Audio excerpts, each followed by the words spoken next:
By today's Thursday, Holy Week niya mag-drive ako. Mag-drive sa ta. Pangata.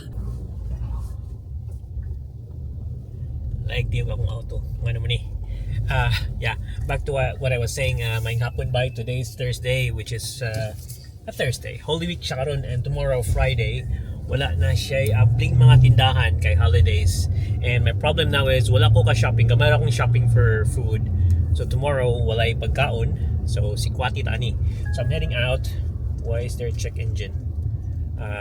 Fuck, ang auto nakabuang pag yun. And it's just not good. I'm heading out to Knox right now to get something to eat. Like plano mo may isda. But I need to go. Anyway, nag-engine na ay ginuos akong now kay nihayag ako now.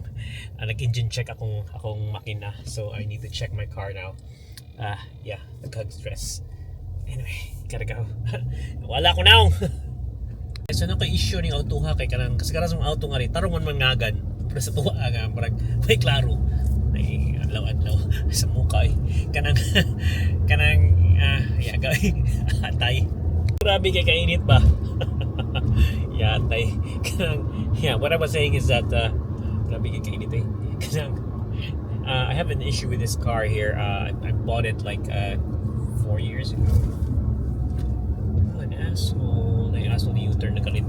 Anyway, I bought this after pandemic, and it was good until I found out na kanang nasiga may problema usay sa turbo. It just flips and it just goes crazy sometimes. So makalagot siya, and I've been trying to reset the whatever you call this reset the ECU every time I do it. But anyway, right now I'm racing towards Westfield Knox, kanang pintahan ni nga rin shopping center kay manira niya yung isdaan. I wanna buy tuna because if I can do kinilaw tomorrow, I'll do kinilaw tomorrow. If not, then wala tayo kinilaw tomorrow. And it's the light now is so bad. Sorry about those guys. Tuning ko sa mga settings me. Yeah, so just like any other religions, naapoy ka ng holidays therein. We have Easter holiday, and although daghang kay religions nga ri, we respect each other and whatnot. So that's why na ay Easter holidays na walay klase, and sirado sa mga tindahan mostly. Friday siya mostly, then ubalik og Easter Sunday nya hayag na kayo nya drive na lang ko. Next few days time go na sad. Kasi lang sa tong ingon the next few days limot na sagto atay. I'm still open and I dropped something. Fuck. Yeah, so open. Now we gotta choose which ones we're gonna get. Bit of panic earlier, but the thing is, yes, just got the fish, so we're gonna have kinilo tomorrow. I don't know what else we need, but yeah, heading to the car now just to drop this off, and go to get the calamansi which I ordered from a Filipino who had a calamansi plant here. So ni-stop by ko dire kay nag-withdraw ko kadali sa Stud Park, kaning mag-Stud Road ng Murag Shopping Center. And the thing is, nakikita ang lalaki nga kanang nagsigig search sa iyahang auto.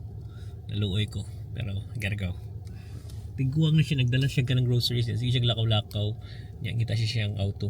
By the way, I like that car. That car there. That car there. It's the Crosstrek, Subaru Crosstrek. Yeah, I like that car. Kanina dito sa Australia na yung mga artworks everywhere. Kanina sa shopping center yun siya. Artworks. And padong na talakaw. Let's go. Rush hour traffic night. Yep. Try din ako kaning camera nga set sa kuan saktong frame rate nya ISO ra mo spoon, but may blown out man siya. So we're going back to basics, like back to like settings nga kanang manual. Auto. So full auto settings ta karon. So yeah. Okay, so yeah, ang drive karon is just chill. Sunset Drive, sunset aside, in the check view nya kinahanglan mo gasolina. Gasolina lang ako na may gasolinahan nga ring maayo. Yan na lang tingali-uli. So yeah, it's nice drive up here. Murag nindot gyud da. Pass na lang. Sobra na. Ang gasolina nga rin ay tipid, tawag nila kanang United, kanang mga Liberty nga kanang gasolinahan, mga tipid nya ingon ang mga kanang kailan na mga nagatest, mostly katong kailan ni Laura nga Chinese, kanang kuan daw siya. You have to make sure you get the right fuel kay kanang mga inana nalaw dali daw mo hupas, dali daw mahurot, dali siya masunog. I don't really know, pero muna siya. So while in Cranbourne, just found out about this store here. Muto kita ko bangketa, pinoy nga Philippine shop. So just got some here. Yep. Okay, one of the things proud ko dito sa Australia by kay everywhere you go, nagi na siya toilet. Kung kaihion ka, if you're traveling at ka gasoline station, pwede na ka mangihi everywhere. Everywhere. Pwede na ka mangihi kay daghan siya kanang na mga toilet, na mga shower ang uban. So that's very good. Just so happened today nga niyari ko sa Cranbourne and kahiyon kay ko. So I went to this kanang Filipino shop. Wala siya toilet. I went to this 7-Eleven dool dito. Wala siya toilet. I went to this saan yung kita? Nam ko yung toilet map nga app good. So akong gi-check, ari na sa kong ari. Wala. Magani, I found out na naimurag ka na duanan sa mga bata here. Like it's playground and kana siya napita diha na toilet. So yeah, and it's starting to get cold. So murag samot ko kahion. But I'm so happy to get a toilet now. Grabe kayo nakikuha. Ganahan ako manghihi sa bongbong ba? But Pilipinas man na siyang record. Taya. Mura to, ulit na ko. Ugma Friday na, Good Friday, sila do matindahan. I still have to think on sa akong paliton. But as of now, murag okay naman tingali. Napakoy kamay pilit ka to basig mag budbud pilit. Puto pilit ko.